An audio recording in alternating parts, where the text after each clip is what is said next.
और से हमें पता चला कि मेरी बेटी की हत्या कर दी गई। जब मैं वहाँ 8-9 बजे रात को पहुँची, वहाँ पुलिस पहुँची हुई थी, बेटी की लाश पंखे में लटकी हुई थी। कौशल्या देवी। बेटी का नाम? कुमारी दिव्या। कहाँ शादी किए थे? माँ घर कौड़िया, बैस्टोली।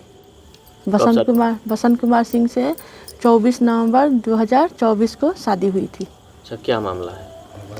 शादी के 8-10 दिन के बाद से थोड़ी थोड़ी बातों के लिए बेटी को ताना दिया जाता था।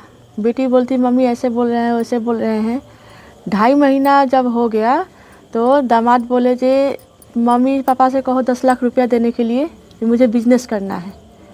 तो मैंने यही कहा कि बेटा मेरे पास इतना तो भाई पैसा नहीं है, अभी जानती हो जो मेरी क्या हालत है। फिर ये बात ख़त्म हो गई। फिर 8 दिन के बाद वही बात, मैंने वही बात दामाद से पूछा तो दामाद ने कहा कि अगर आप पैसा नहीं दीजिएगा तो एक गाड़ी दे दीजिए, क्योंकि मैं ना गाड़ी दे सकती हूँ ना पैसा, और एक ही बेटी है, समय आएगा तो मैं कोशिश करूँगी। मगर ये बात बढ़ती गई, बार बार इस बात के लिए कहा जाने लगा।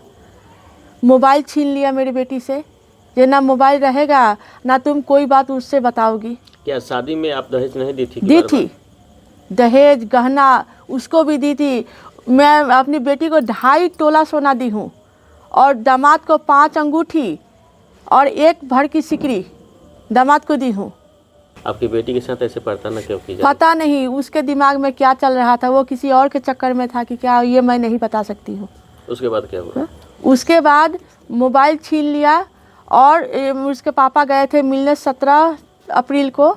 उस समय बोला कि हाँ सब कुछ ठीक है, सब कुछ ठीक है, सब अब ठीक हो जाएगा, अब झगड़ा उगड़ा नहीं होगा। फिर अचानक 30 तारीख को किसी और से हमें पता चला कि मेरी बेटी की हत्या कर दी गई।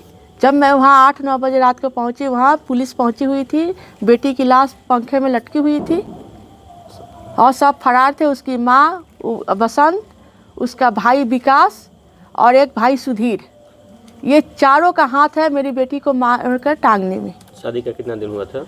5 महीना 6 दिन। अच्छा, आपकी बेटी के मारने में किन किन लोगों का हाथ है? बसंत कुमार सिंह, उसकी माँ, विकास, सुधीर। अच्छा, शादी के बाद आपकी बेटी इन सारे घटनाओं के बारे में बताती थी? बताती थी जब मम्मी मुझे ना बार बार लोग कह रहा है 10 लाख रुपया मांगो, एक स्विफ्ट गाड़ी मांगो, जब मैं उसी से तुमको वहाँ ले जाऊँगा। तो मैं यही कहती बेटा तुम्हें पता है जो मेरी हालत ऐसी नहीं है। मैंने इस बारे में एक बार दामाद से भी बात की, मगर वो बोला जे नहीं ऐसा नहीं है, मगर फिर 2 दिन के बाद वही बात कहता। प्रशासन कार्रवाई क्या हुआ है अभी तक? प्रशासनिक कार्रवाई यही हुआ जो वो लोग पोस्टमार्टम करवाए हैं, अभी तक हमको पोस्टमार्टम की रिपोर्ट नहीं मिली है। मैं प्रशासन से यही गुहार करती हूँ जो सख्त से सख्त उसको सज़ा मिले, और जो इतना बेदर्दी से मेरी बेटी को मारा है उसको ऐसा सज़ा मिले जो फिर कोई इंसान ये सोच ना सके जो मैं किसी भी लड़की के साथ ऐसा कुछ कर सकूं।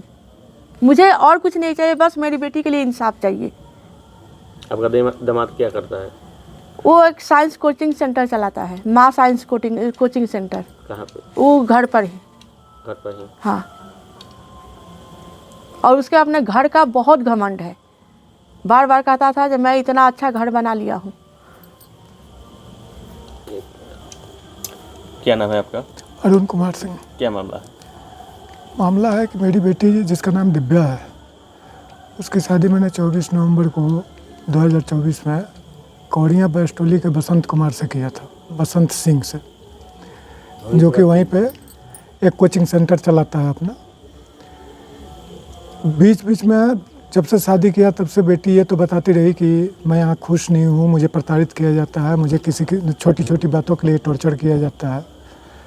चूँकि सामाजिक व्यवस्था और इज्जत प्रतिष्ठा को देखते हुए हम लोग बेटी को हमेशा समझाए कि बेटी आप मैनेज करके चलो, वहीं आपका घर है, वहीं रहना है। तो घटना की जानकारी कब मिली? बेटी तो समझ जाती है। घटना की जानकारी कब मिली? 30 तारीख के शाम को मेरे पास फ़ोन गया मेरी बीवी का कि उनका फ़ोन नहीं लग रहा है, आप फ़ोन करके देखो। जब मैंने फ़ोन लगाना शुरू किया तो मेरा भी फ़ोन नहीं लग रहा था। लास्ट में मुझे 7:20-25 पे एक अननोन नंबर से कॉल गया। मैंने पूछा कि आप कौन बोल रहे हैं, तो उन्होंने कहा कि मैं भगवानपुर थाना से के SHO बोल रहा हूँ। और आप अरुण सिंह बोल रहे हो? नेहा जी, तो आपकी बेटी का यहाँ पे हत्या कर दी गई है और हत्या करने के बाद पंखे पे लटका करके छोड़ दिया गया है और घर में कोई नहीं है कि आप जल्दी आइए। चूँकि उस समय मैं दिल्ली में था, तो मैंने कहा कि मैं निकल रहा हूँ। अब लास्ट में जब यहाँ अगले दिन मैं पहुँचा, उस बीच में हमारी बेटी का पोस्टमार्टम वगैरह सब हो चुका था। बीवी वहाँ पहुँची थी, बीवी बताई कि ऐसी ऐसी बात है। फिर मैं आकर के अपना उसके दाह संस्कार में लगा हूँ। प्रशासन जो है अभी तक मेरी पूरी हेल्प कर रहा है, लेकिन प्रशासन से मेरी आग्रह है, रिक्वेस्ट है कि जिस ढंग से मतलब क्रूरता से मेरी बेटी का हत्या किया गया है, उतनी ही क्रूरता से मेरे बेटी के हत्यारे को सज़ा दी जाए। और इस हत्या के पीछे और कुछ नहीं, सिर्फ़ और सिर्फ दहेज है। क्योंकि शादी तक मैं जो कुछ तय था वो मैंने सब कुछ दिया, उसमें करीब करीब प्लस करके दिया। लेकिन शादी के बाद अगले को लगा कि एकलौती बेटी है, मैं जो मांगूंगा ये देंगे। कभी 10 लाख रुपये की डिमांड करता था, तो कभी स्विफ्ट गाड़ी की डिमांड करता था। और मैंने कह दिया कि मेरी औकात अभी नहीं है। और इसी चीज़ के लिए बेटी को रोज़ पे रोज़ ताना पे ताना दिया जाता था और लास्ट में उसको मार दिया गया।